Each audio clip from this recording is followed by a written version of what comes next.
Hello Neymar, তোমার শরীরের কি খবর? তোমাকে আমার দরকার। দ্রুতই তুমি জাতীয় দলে ব্যাক করছো। ওপাশ থেকে নেইমারের উত্তর, ওকে বস। ব্রাজিলের জাতীয় দলের দায়িত্ব পেয়ে মাস্টার মাইন্ড কার্লো আনচেলত্তির একে একে ফোন কল।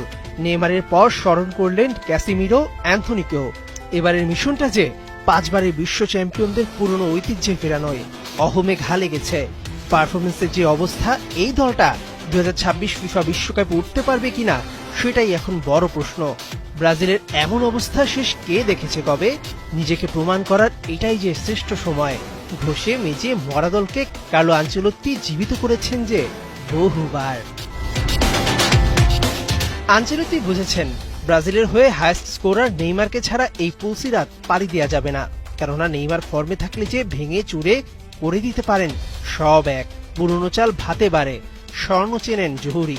তাই তো 2023 সালের পর আবারও জাতীয় দলে ফেরাচ্ছেন ম্যানচেস্টার ইউনাইটেডের অভিজ্ঞ মিডফিল্ডার ক্যাসিমিরোকে। মজার বিষয়, Vinicius Junior, Endrick Militao, Rodrygo তো এতদিন রিয়াল মাদ্রিদে